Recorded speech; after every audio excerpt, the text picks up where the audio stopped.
Zach.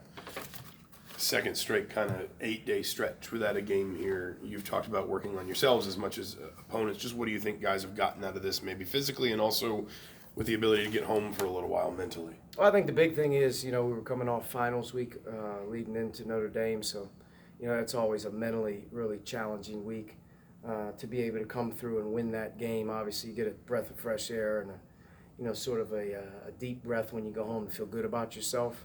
Our guys had a nice break. We came back ready to go, and we've had good workouts, but we spent some time on ourselves. I mean, this is a time before you get ready to hit conference play where you don't want to stand still, and it can be hard and difficult as you're practicing, especially when you get into a groove of playing a lot of games in a row. But for us, it's time to take care of ourselves, continue to work, and we got a really good opponent, to play here on Sunday night to finish up non-conference. It's a great test and lead into what should be a very difficult stretch in the Big Ten. And as you get ready for Arkansas, I mean, what's the balance between kind of reminding these guys of what they know from last year and maybe trying to break them of what's, of being too comfortable with what they know, given that it's a different staff? I mean, there's no comfortable about anything. I mean, they're a really good team.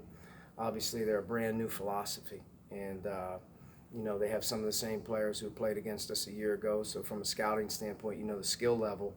But they're playing very aggressively. They're playing, a very small guard-oriented lineup.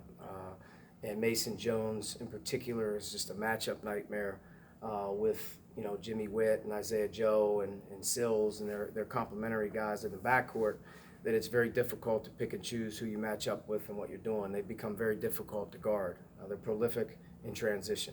But their defense really stands out, for being a quick team, a very fast team. They use it to their advantage. You get in transition, they turn you over.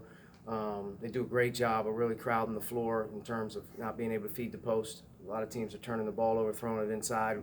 You get into that, that maniac approach of feeding the post. They're small, they're doing this, and at the end of the day, you play against yourself in terms of the way you turn it over. So we're going to have to be smart. But they're lethal in transition. And looking at our Nebraska game and how we played in that game with that type of transition attack and their skill level, it's a very concerning game. So, there's nothing to be real comfortable. This will be as difficult of a game as we've played all year. Correct me if I'm wrong, but this is basically the most healthy you've been since the very start of camp. Correct? Is that... Yeah, I mean, I think all 11 scholarship players were available here of late. And all scholarship players have been available for practice here as we've finished up. So it's given us a chance to have the most depth that we've had. And with this downtime, have you seen guys just kind of mentally refreshed with practices being a little more crisp because they are healthy and now a little bit rested? Yeah, I think so. I mean, you're not as beat up and your practices aren't as long right now. Obviously we're trying to emphasize the competition level and continue to earn your opportunities in the game and, prepare yourself for the game. And, you can have slippage as a player. You can get comfortable. And I think teams that have great, competition every day, that value their work, put pressure on each other to be ready to go. And that prepares you for the game. So we're still trying to, become that team that values what we do every day. And we're trying to value, the opportunity to compete and earn the opportunity to play. I mean, there's nothing set in stone with us. So, as we get ready to head into this game against Arkansas, like I said, we're going to need to find a way to maybe play smaller than we've played, and we're going to need to find a way to have, our other lineups that have played traditional to be effective. We have to be on their offense and defense. We have to be effective with what they're going to do because they're not going to change much based on their personnel. So, this is one of those games we're going to have to be really ready to play with different combinations of players. And, for the most part, I thought even in the Notre Dame game, when Notre Dame went small in the second half, put some pressure on us, put some pressure on our defense to be better, especially in transition. So, there's a lot of concern, but I also think we have some adjustments we can make with our lineup. You talked about the unique challenge with their personnel.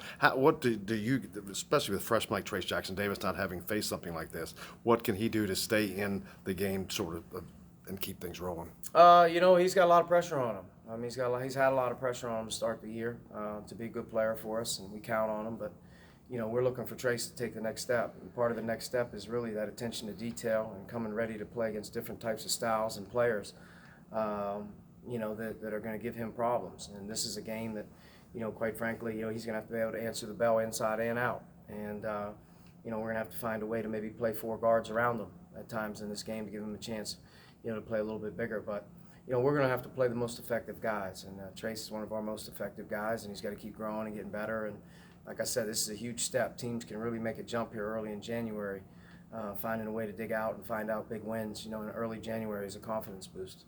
You talked about Mason Jones as a matchup nightmare. What makes him that? Well, he's a very, very crafty offensive player. He's got great range. He's got good size for a forward, and he can put the ball on the floor. But he also isn't a guy that needs to have it to be effective. He moves without the ball well. He runs in transition well. They use him very effectively off the ball in space. He can also rebound the ball and go. So he's sort of one of those guys that's kind of like a jack of all trades. But from an offensive standpoint, he can really, really take advantage of his matchups offensively because he can stretch the floor with the three so well, but he also can put the ball down. So he's a difficult player. He's really improved in their styles, giving him a chance to really be, sort of a focal point. All right, Coach, thanks. All right, thank you.